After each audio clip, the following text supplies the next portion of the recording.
늘품 체조, 차은택이 얼마나 총애하는지, 차은택이 만들어 놓은 이 늘품 체조장에 가서 같이 시연을 합니다.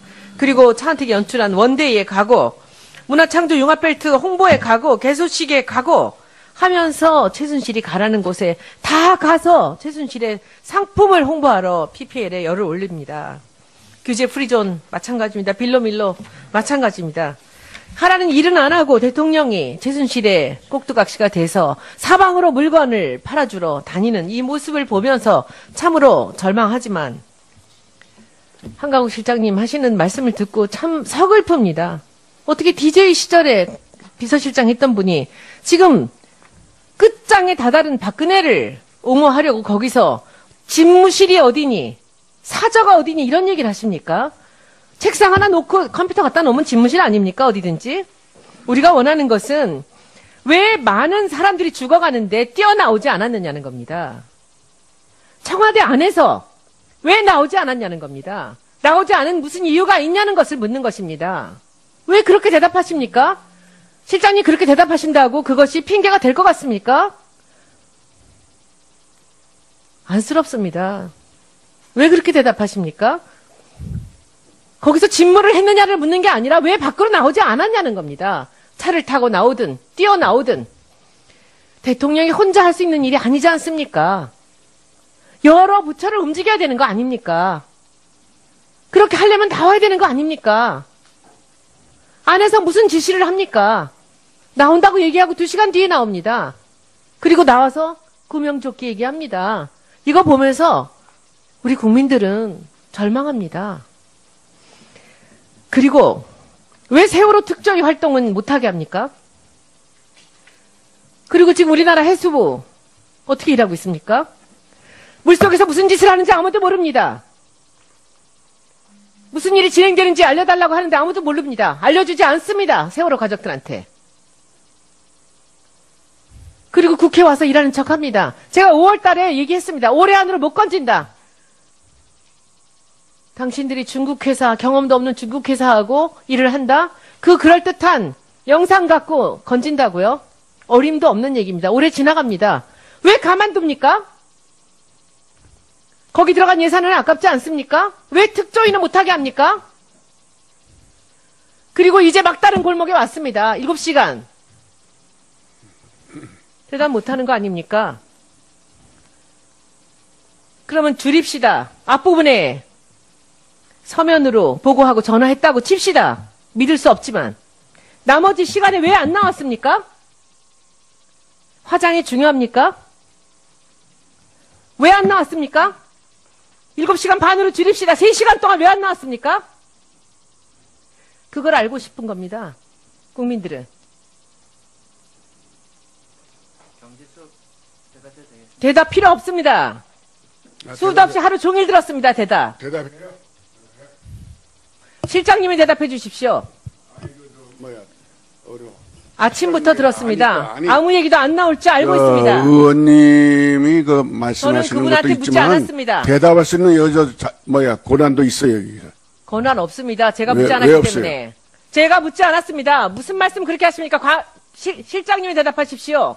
왜 거기서 박근혜를 핑계대고 왜 집무실 얘기하면서 왜 그렇게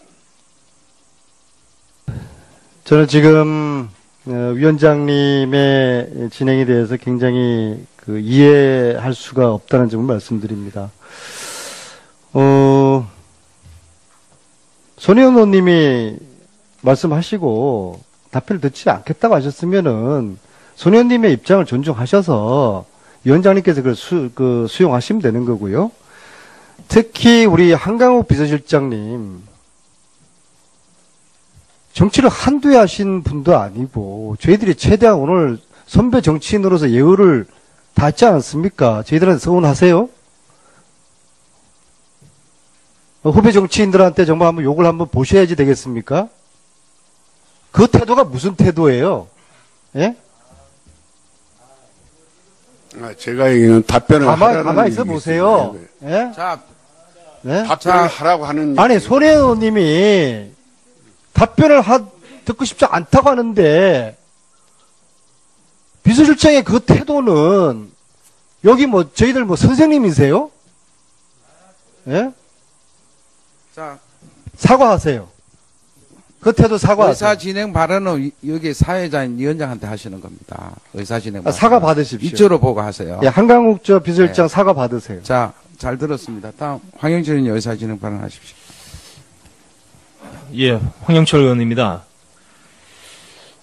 국민들이 이 청문회를 보면서 이거는 다 똑같이 이 질의와 답변을 국민들이 듣는 거라고 저는 생각합니다.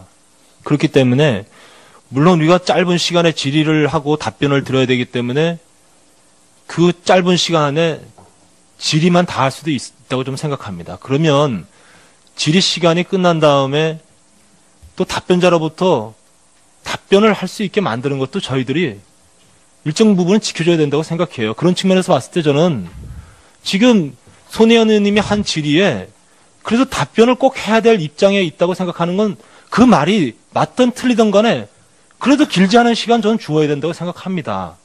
그런 측면에서 이렇게 청문회가 진행돼야 된다고 보고 있고요.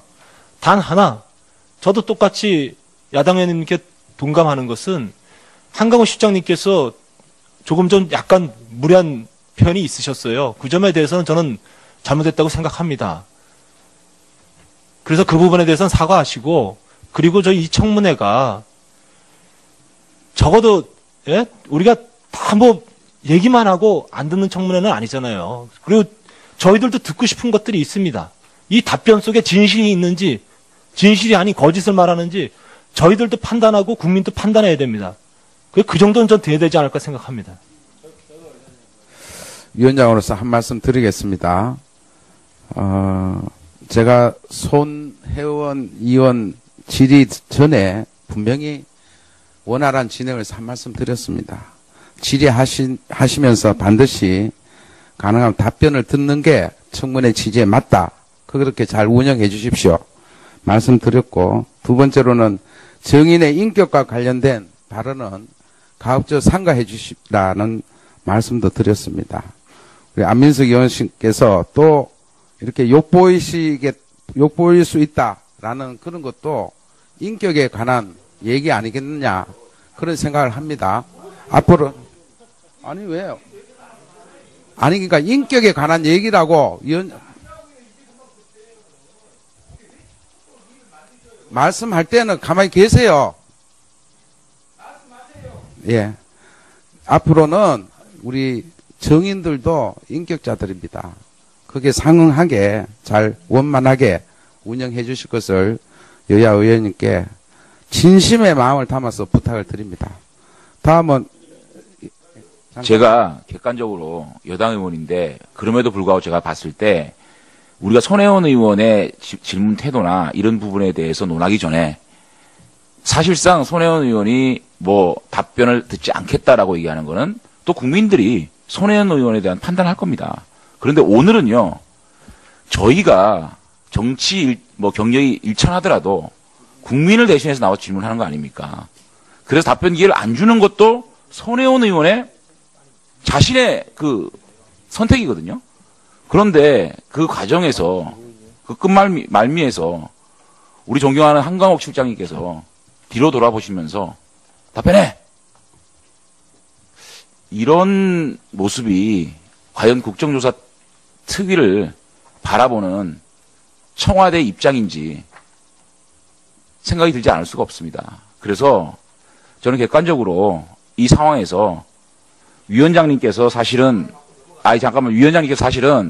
위원장님이 입으로 질문을 해서 답변을 듣는 형식을 취했다 그러면 문제가 아닌데 그런 상황이 아니었기 때문에 저는 한강훈 실장님께서 최소한의 유감 표명을 좀 하시는 게 맞다. 저는 이렇게 생각이 듭니다. 네.